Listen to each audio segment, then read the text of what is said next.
Research shows that abortion is more likely to damage a couple's relationship than help it.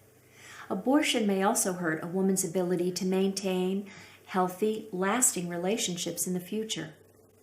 But that doesn't have to be your fate. Stay with me as I unravel how abortion impacts relationships. If you do, you'll have a better chance of breaking some destructive patterns and building your capacity to give and receive love. Most of us are in a relationship in the first place because we want deep emotional connection. God created us for relationship and even told us it's not good to be alone. When we come together in the most intimate way and create new life, we become tied to our partner, not just physically, but emotionally and spiritually. But when that child is lost to abortion, communication, emotional connection, and sexual intimacy change between the man and woman. Most of us would agree that communication is important in relationships. We need to talk openly and be good listeners. I've heard over and over how after the abortion, couples rarely, if ever, talk about it. It's almost as if it never happened. I can tell you after my last abortion, my boyfriend and I went out for Chinese food, and after he asked me if I was okay, we never talked about it again. Even married couples with great communication habits struggle with how to bring it up. And if one of them do, they don't know how to talk about it in a constructive, supportive, healing way. And so the abortion remains out there between the two of them. When couples have trouble communicating after abortion, they can also struggle with emotional connection. Abortion can be so traumatic that a woman shuts down and becomes numb to her feelings. The man may assume that she's okay, or he's trying to deal with his own feelings about it. But here's the thing. What gets stuffed or hidden doesn't just go away. It's not uncommon for couples to bury their grief and shame under layers of rage. In one study by the Elliott Institute, 47% of post-abortive women reported feeling hatred towards those involved in their abortion. 35% reported hatred specifically at the father of their baby, and 22% felt hatred towards men in general. At the same time, men often suffer with emotional confusion in the forms of self-doubt, anxiety, and guilt. At the time when both of you need support for your complicated and painful emotions, one or both of you may pull away, put up a wall, or completely shut down. So we've talked about how abortion can impact a couple's communication and emotional connection. There's another way abortion damages relationships, and it's something no one seems to talk about: sexual intimacy.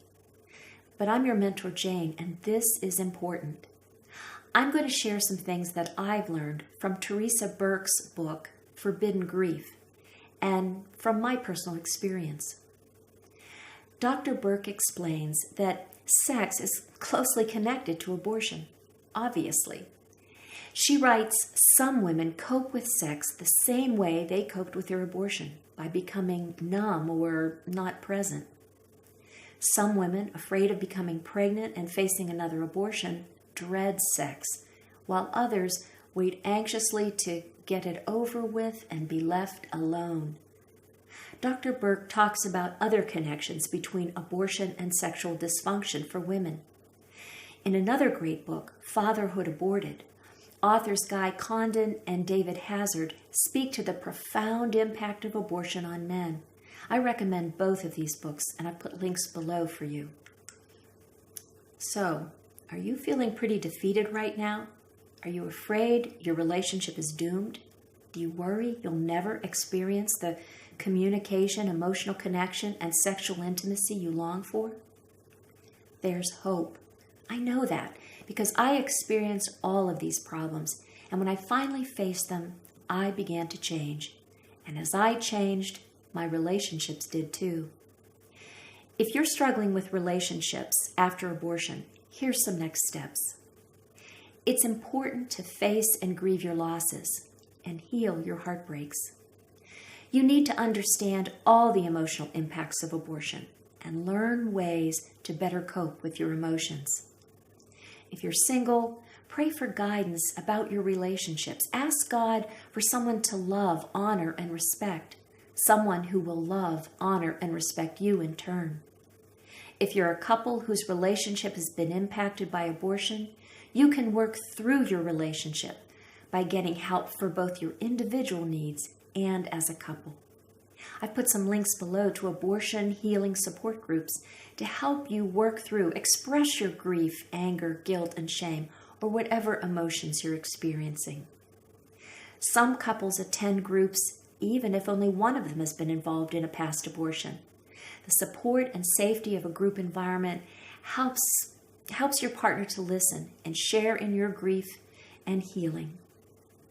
Abortion healing groups help restore connections, reduce isolation, and pave the way for deep intimacy and authentic love.